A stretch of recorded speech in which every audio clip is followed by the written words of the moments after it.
grandfather or the progenitor who started the organization, so the second generation, by and large, loses the chance. This has been, and studies after studies have been conducted, not only here, but across the world, that in the 40s and the 50s and the 60s, generation of entrepreneurs, the second generation, actually had a very difficult time. And I think we have 2 second generations sitting here. Subsequently, when the first generation, the younger generation from the 70s and the 80s became the second generation.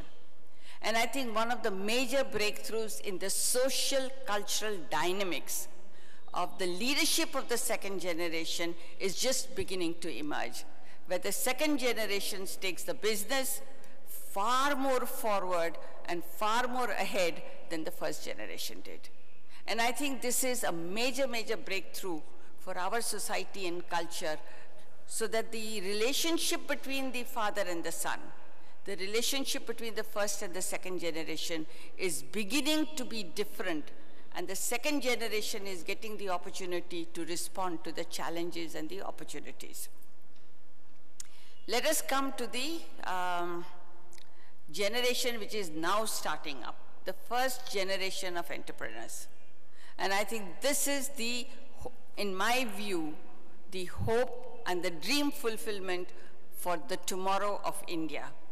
Because if this generation redefines the mold of the leadership of which they are taking charge, of the organizations which they are setting up, and then creating a path and a direction and an opportunity to work as a partnership of the father and the son, it will be very much anchored in the social cultural phenomena of the country. Because it is here where the first generation will create a path and propel the second generations to grow beyond what they have done.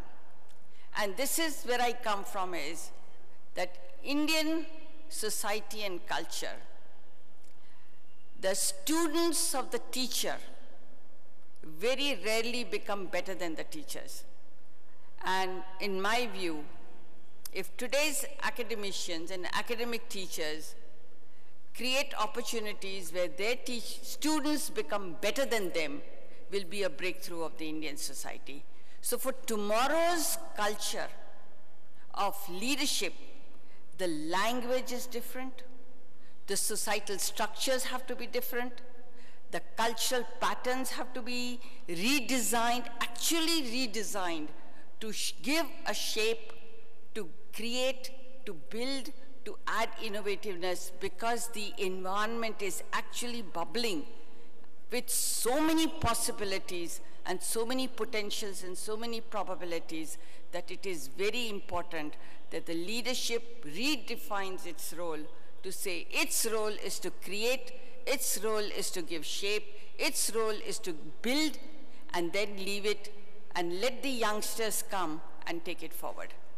And if the youngsters are given space, are given opportunities, are given resources, and said, go ahead, definitely my viewpoint is that the younger generation will propel the businesses to frontiers of growth and frontiers of innovation and frontiers of challenges which the country has not seen before, because the environment is completely different.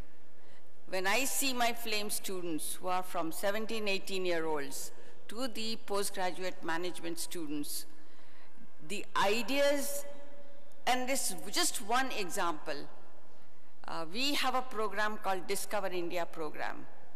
Once they got it straight that this is what is required, they took it way beyond my imaginations or the institution's imagination, because they could really dream, they could really visualize, and they have more information of the world than many of us adults do, simply because they have so much accessibility. So again, we have here 3 individuals in leadership positions with a very different background, the first generation and the second generation entrepreneurs. Listening to them, I think, would also tell us, again, the distance we have traveled from 5,000 years to bring the society where we are. And it is my view that family-owned organizations are the ones who are most responsive and open to change.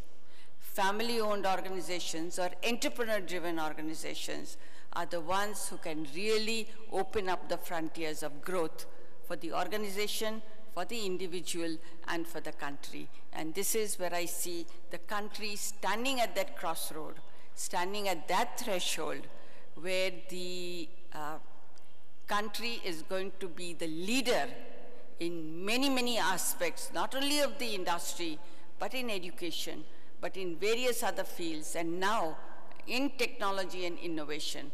All we need is a space to grow. All we need is a space to think and accept our intellectual abilities and creativity. And if the leaders of today can provide that, the chances are there'll be multipliers in leaders of tomorrow. So thank you so much, and I'm getting rest of the time for the youngsters to talk.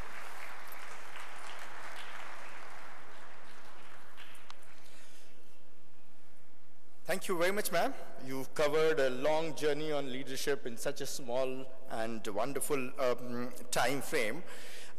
Next I have on offer to you is the man, and in fact, when I thought about it, I would be technically incorrect to call him a man because he is still a young boy.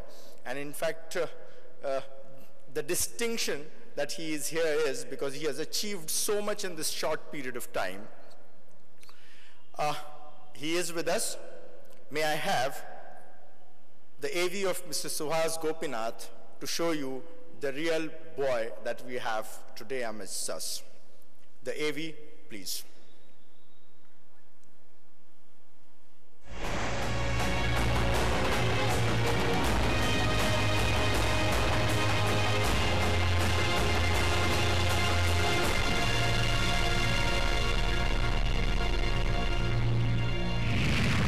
Suhas Gopinath, CEO and President, Globals. Suhas Gopinath scaled the heights of accomplishment at a very young age. This child prodigy was recognized as the world's youngest certified professional web developer through his project CoolHindustan.com. From then on continued his list of achievements, including setting up Globals Inc. and being recognized as the world's youngest entrepreneur, the world's youngest CEO, being a part of the Limca Book of World Records, receiving the Rajyotsav Award, and being the Youth Ambassador for the Indo-Pak Leadership Program. He has received the Young Achiever Award from the European Parliament, and being the youngest member ever in the history of the World Economic Forum.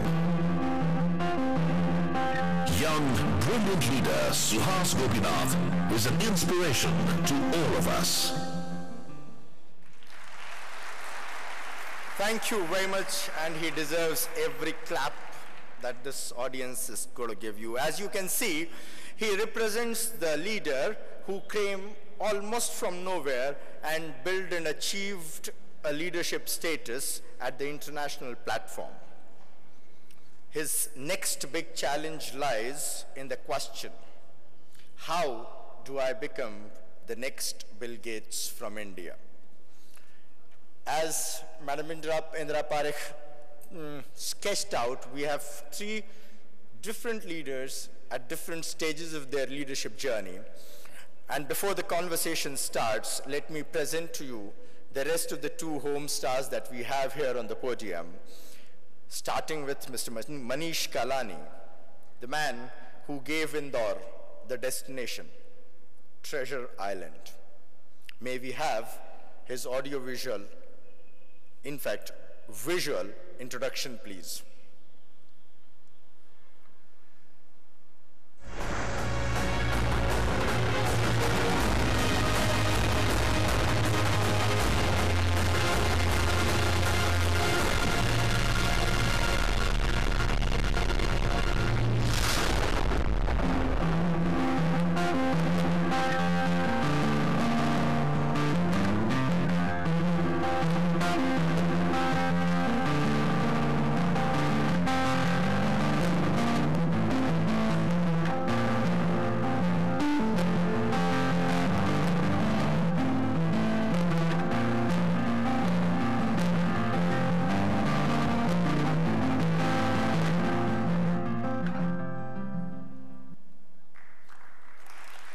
Thank you very much. In Mr. Manish Kalani here, we have a leader who almost 10 years back took over the family business and transformed it almost beyond the recognition of its own past. He is here to talk about his next big challenge. How do I make my enterprise big, really big, on the national canvas? Giving him company on the dais, we have yet another home star, Mr. Aman Bhatia, the man who heads 10,000 crore enterprise, which is truly global. May we have more about Mr. Aman Bhatia through the AV, please.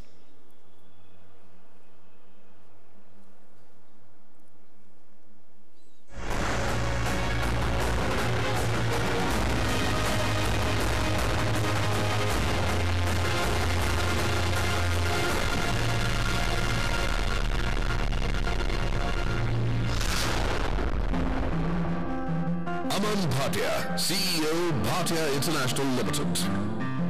Mr. Aman Bhatia is a visionary with a keen business sense and an eye for detail. He is the director of Bhatia International Limited, one of India's leading importers of coal, involved in trading of imported coal, shipping, coal washing, mining, lamb coke manufacturing, and power plants. Along with the existing business, he has diversified into the manufacturing of lamb coke ovens, along with WHR-based power and supercritical power projects. Mr. Bhatia capably looks after the coke oven plant and the numerous upcoming power projects. We are indeed happy to have Mr. Bhatia with us today. Thank you very much.